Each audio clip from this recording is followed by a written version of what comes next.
Today is Father's Day, in case you didn't know that. It's not nearly as big a deal as Mother's Day. Sorry about that, guys. But since it is, I thought I'd mention it. And David Letterman had a top 10 list related to fathers the other night, and I thought I'd start with a bit of levity this morning. So here are the top 10 things you'll never hear dads say. Okay? The top 10 things you'll never hear dads say. Number 10. Well, how about that? I'm lost. Let's go find out somebody that can give us direction. Number 9. Well, you know, Pumpkin, now that you're 13, I think you're old enough to date any high school boy you want. Top 10 things you'll never hear Dad say. Number 8. You know, I noticed that all your friends have a certain up yours kind of attitude about everything. I really like that. Number 7. Here's a credit card and the keys to the new car. Have a good time. Just be back by Monday. Number 6. What do you mean you don't want to play? You want to play college football, son? Isn't figure skating good enough? Number 5. Your mom and I are going away for the weekend. Go ahead and throw a party with your friends if you want to. Number 4. Well, hon, I don't know what's wrong with the car. Probably one of those doohickey things that, you know, just have it towed to a mechanic and pay whatever he tells you. Number 3. Well, no son of mine is going to live under this roof without an earring. Now quit your belly aching and let's go to the mall and get matching earrings. Number 2. Now why'd you go and get a job? I have enough money for both of us. And number 1. Father's Day? It's no big deal. Don't worry about it. I don't care. All right. I thought you'd enjoy that. As I've said, I don't believe the pulpit is the place to sermonize on man-made holidays, and I don't intend to do that today.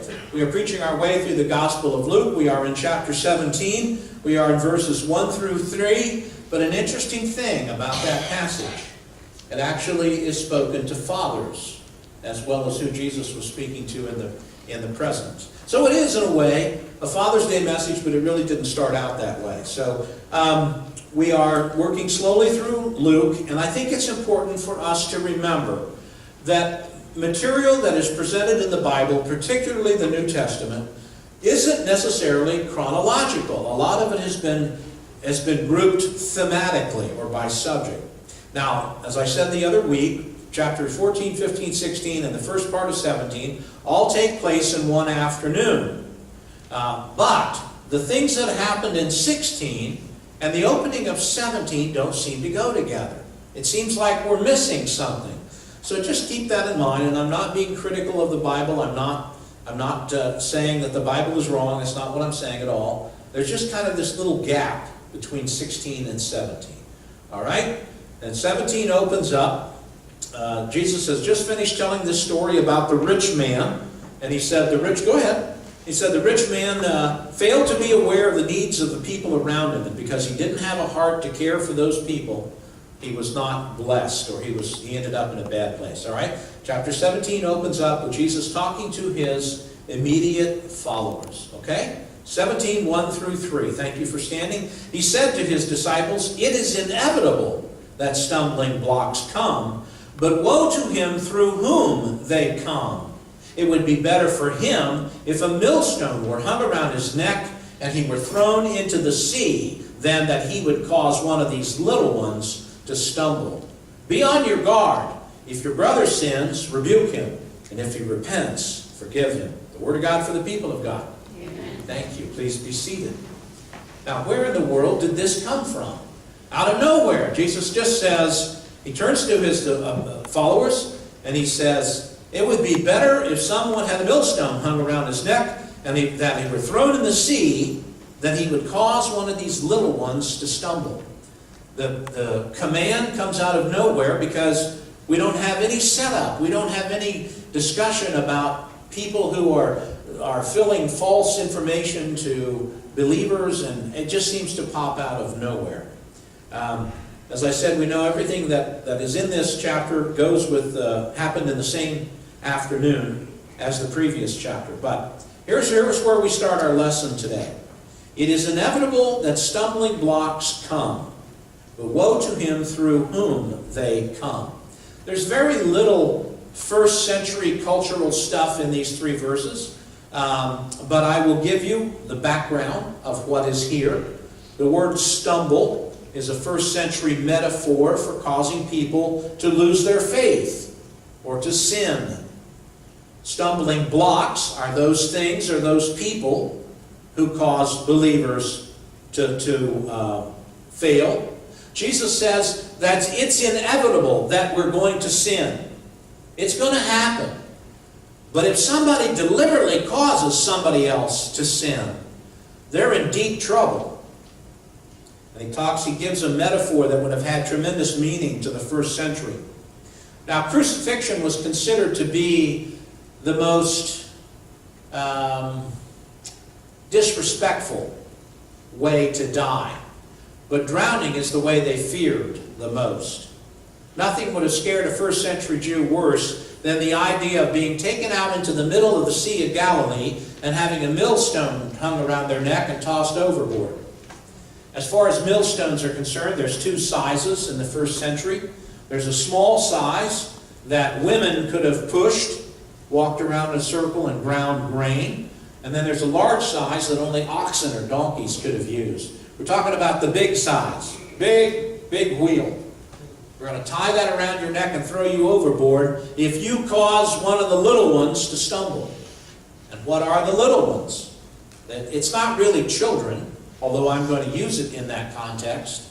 It's actually young believers, people who are just barely starting to understand what it means to follow Christ. There's your background, what little there is. Little ones, we would call them baby Christians. And what is the essence of the passage? What is it that Jesus is trying to teach? He says, don't cause someone else to sin. Hey, let's go down to the bar. Come on, how about we go out to dinner? You guys go with me. We'll go over to Applebee's after church and we'll have a beer and we'll talk about the sermon. And what do you think? Huh? And if you cause somebody to stumble, if you deliberately set somebody up for failure, Jesus says, particularly if they're a young person in the faith, somebody who's just barely starting to understand what this is about, and you deliberately set them up for failure, you're in deep trouble. You're going to end up in a worse place than the rich man. All right, there's your whole lesson. That's it, in a nutshell. Now, what are we going to do with the other 23 and a half minutes we have left? Well, we could try to figure out how that passage relates to Father's Day, but that probably will make you uncomfortable. So I'm going to entertain you instead. I'm going to tell you a couple of jokes, right? Father's Day is always good for jokes. Wake you back up. We'll have a laugh. We'll have a laugh at Father's expense, all right? We'll make fun of dads. That's always fun. A 7-year-old boy was asked by his teacher if his father snored all the time. And the little boy thought for a minute. He said, no ma'am, only when he's asleep. All those mothers who thought that was your son that was okay. A couple of weeks ago, I was out in the lobby shaking hands with people, and this little boy came up to me and he said, "Preacher," he said, when I get older and I get a job, I'm going to give you lots of money." And I said, "Well, that's very nice, Billy, but how come? What makes you say that?" He said, "Well, my dad says you're the poorest preacher he's ever heard." So I don't understand how come that father knew my financial situation unless he works for the NSA. That's a topical joke. You got to know your paper to get that one. All right. Thanksgiving Day was approaching, and a family had received a Thanksgiving card with a painting of a pilgrim family on their way to church. And Grandma thought she'd use this as an opportunity to teach a lesson. So she says to the grandchildren, "See, the pilgrim children like to go to church." And her grandson was very sharp. He said, "Yeah, but Dad was carrying a gun, too." Must have been one of the Duck Dynasty forefathers. I read a statistic the other day. I was reading a book called Why Men Hate Going to Church. Why Men Hate Going to Church. It is a book. And it claims, in this book, the author, in the first chapter, he's setting up where he's going to go with the book. And he says, if a church puts a fantastic program together for children and invites dozens of a family with small children to come and be involved in that program, they have an 8% chance of getting the family to join the church.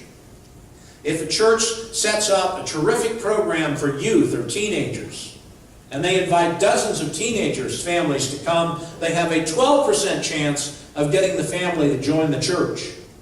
If they set up an amazing program for women, and they have the most fantastic women's program known to humankind, and they invite dozens and dozens of women to come and participate, they have an 18% chance of getting the entire family to join the church. If they set up programs for men, and they invite men to come, they have a 93% chance of getting the entire family to come to church and know God. 93%. And the book cites a church in Minnesota that was struggling to survive. They had a big, beautiful church that had been built several years ago, and it was primarily older women and a few grandchildren.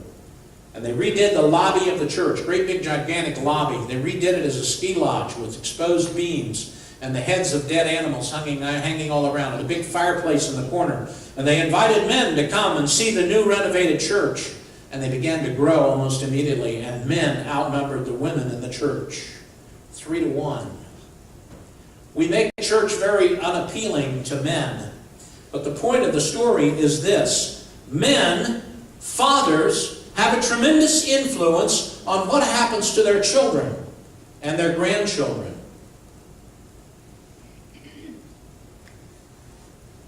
Do you know where else fathers and grandfathers have profound influence on their children?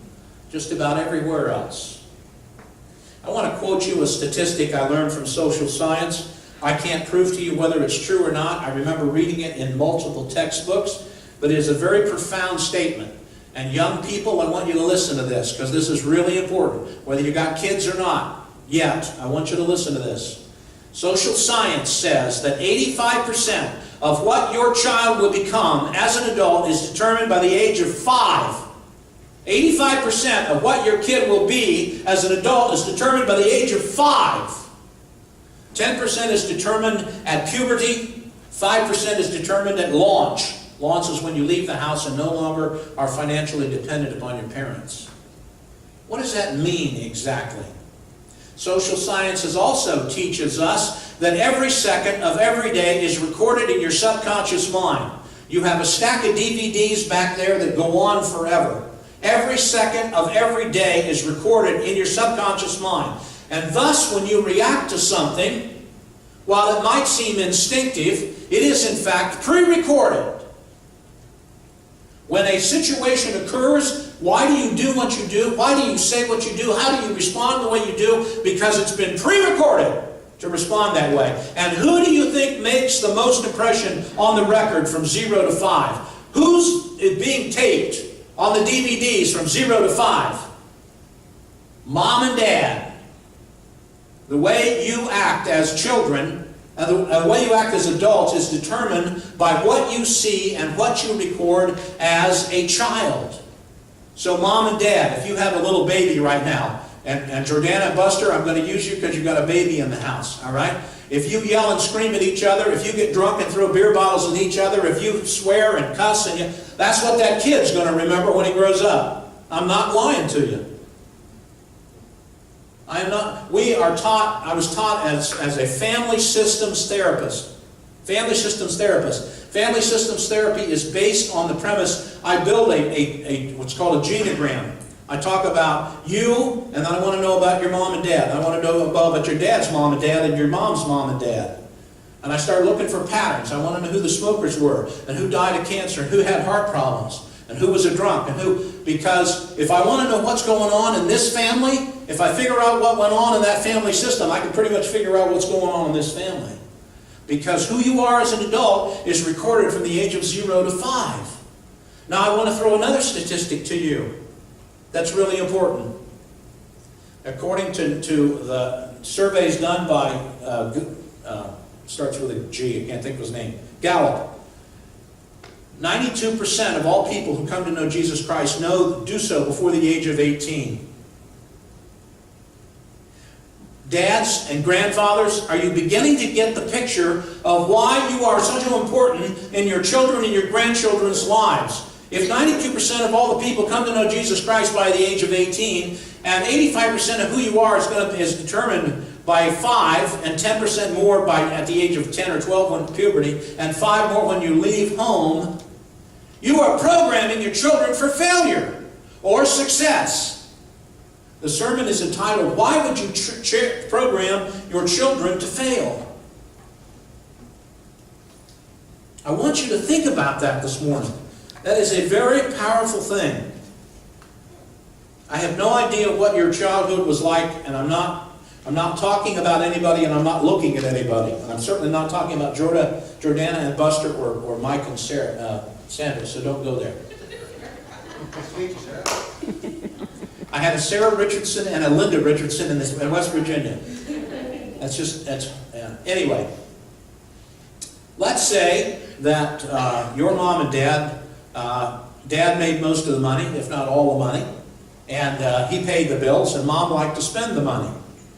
And dad would come home after a hard day at the wherever, working the wheat fields or digging in the mines or whatever, and he'd have a couple of beers and before dinner, and he'd work the checkbook, and he'd throw a fit because mom had wrote a check to here, wrote a check here, wrote a check there. And he would yell at her, and they would have this conversation before dinner about the checkbook. And he would throw a fit and slam his fist and yell and scream. I don't know what situation you're in, but if you're probably in a home where both people are earning money, but one of them tends to be a spender and one of them tends to be a saver. That's the normal combination. It's rare to have two spenders or two savers. And inevitably, money is something we argue about. And I would bet you anything that the kind of argument that you have about money is exactly the kind of argument that your mom and dad had, or the exact opposite. Now, from a perspective of 50 years, I can look back and I can say to you that pretty much who I am today is a direct result of my love or dislike, of areas of my father's life.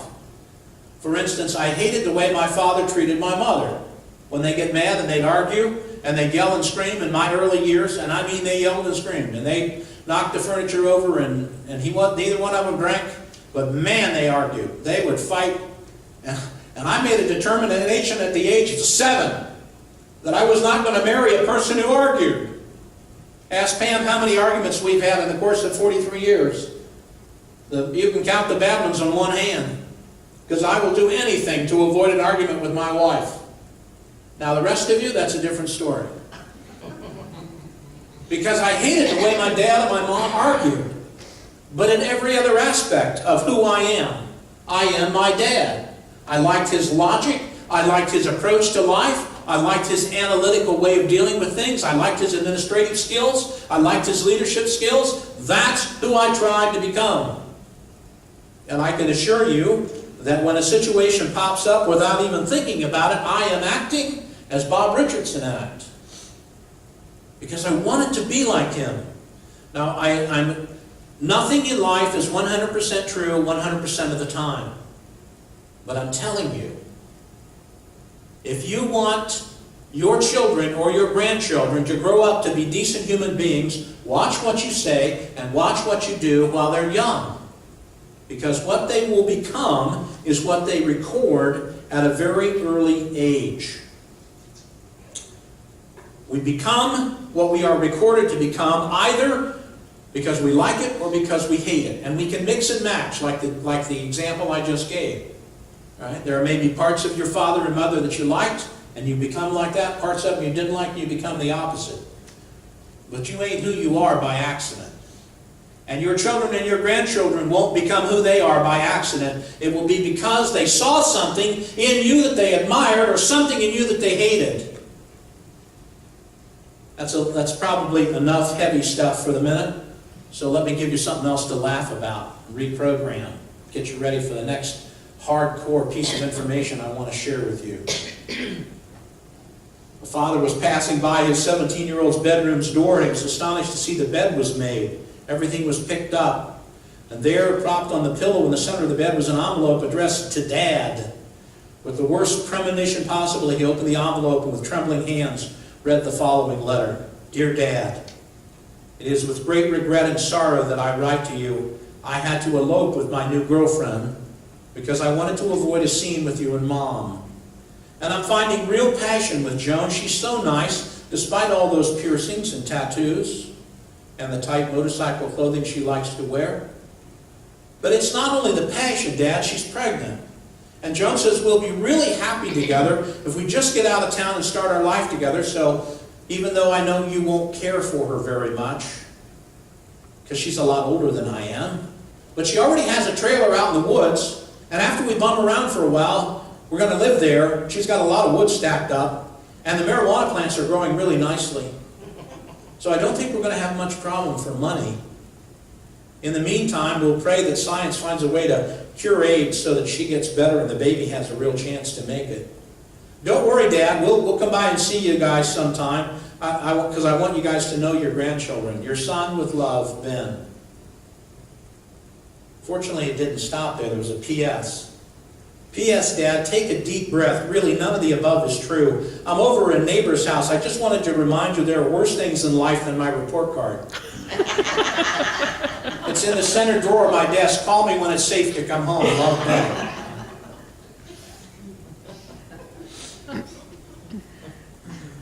I want you to remember this morning that your children and your grandchildren will by and large turn out by what they see in you and their parents and their other grandparents, if there are other grandparents involved.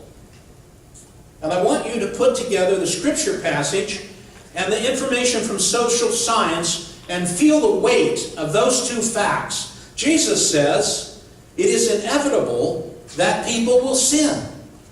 But it's better for the person who causes them to sin that he just has a millstone hung around his neck and is thrown into the Sea of Galilee. It'd be a lot better for him than if he causes a little one to stumble or leave the faith or sin.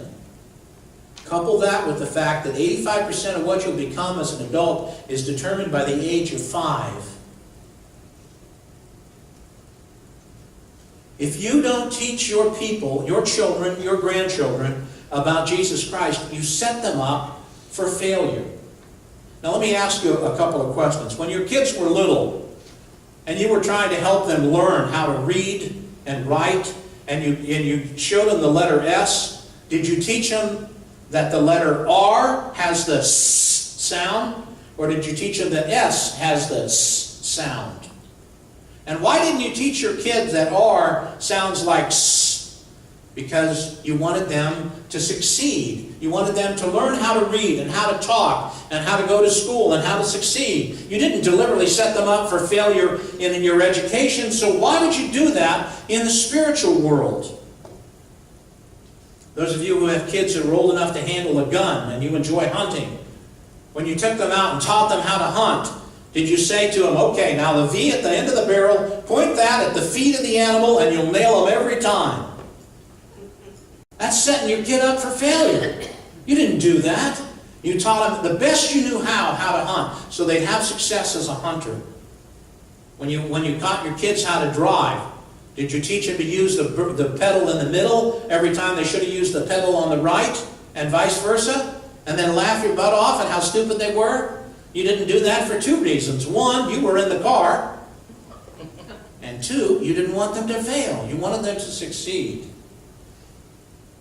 I don't know why people think, well, I'll just let my kid figure it out when they're old enough. Or I'll let the parents teach them. Or I'll let the pastor teach them. Or I'll let the Sunday school teacher teach them. I want you to hear me, okay? Whatever's recorded from 0 to 5 isn't ever erased. It's never erased. That's why family therapists go back and learn about your parents and your grandparents, because we want to know what's recorded on there. It is with great effort that you overcome what's recorded there. You want your kid to succeed in hunting. You want your kid to succeed in driving. You want your kid to succeed in life. Why would you not want your kid to go to heaven? Why would you want your grandchildren to go to hell? And what are you doing by not teaching them about Jesus Christ, about not bringing them to church, by not exemplifying Jesus in your life? What are you doing to your children and your grandchildren?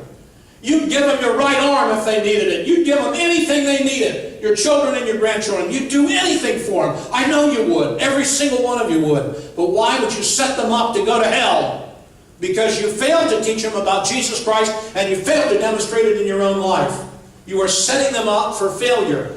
And you're doing it just as deliberately as anything else. Leaving the DVDs blank. Let me put it in this term. Your children come with a blank slate. Your grandchildren come with a blank slate. The DVDs are blank when they fall into the recording device. But they're going to record something. The slate's going to get written on by somebody. Who do you want writing on your grandchildren's slate? When Pam and I had our first kid, she had graduated from college and she was thinking about a career and wanting a job. And I said, just do me one favor. We'll live in poverty if we have to, but stay home with the kid until they're old enough to go to kindergarten. Because I wanted my kid to be programmed with my wife and her love and her approach to life and her personality. I didn't want some caretaker, and I apologize to anyone. I'm not picking at you. I know you have 2 jobs. I know you have to work. And I know you have to put your kid in care somewhere. And by the way, we're going to have good Christian care here come fall. And if you've got young people, this is a great place to bring them. But somebody's going to write on that slate. And the point of the story is, Jesus says if somebody deliberately writes on that slate or in the absence of teaching, allows the world to write on that slate, and these kids fall, it's better you just had a millstone put around your neck and thrown into the Sea of Galilee. You'd be better off. Proverbs 22:6 says, train a child up in the way he should go, and even when he is old, he will not depart from it. I don't know if you know the name Karl Marx or not. He was the founder of communism. He wrote a book, and in his book he said, give me a child to the age of 5, and I will give you a communist for life. And that was long before social science said whoever you are, 85% of who you are is determined by the age of 5. Somebody's going to write on the DVDs. Why would you deliberately and consciously set your child up, your children and your grandchildren, to fail? And if you know who Jesus Christ is and you don't teach them about Him, what have you done? Have you not set them up for failure? Isn't that exactly what you've done? Now, if you've got children and grandchildren past the age of 5, there still is a time, there still is an opportunity for you to influence what happens to them. Why would you deliberately set your children and grandchildren up for failure by failing to teach them about Jesus Christ? That's the thought for the day. Let's bow our heads. Father, I thank you for this message, and while it's not the best, not the easiest to digest, because it makes me feel guilty over what I didn't do when I had the kids, and we had the opportunity to do something about setting them up. I pray, Father, for my sons, the oldest one in particular, they would know that they would find you. And I pray, Father, for the sons and daughters of all gathered here this morning, and for grandchildren, that in your grace you would send someone else to pick up the slack for where parents have failed. But for those who are here and who are still have young children or yet to have children, help them to understand that they are determining their children's eternal destiny right now. Help us to be very aware, Father, if we don't teach them about you and your Son, we are setting them up for the worst of all possible failures. These things I ask in the name of your Son. Amen.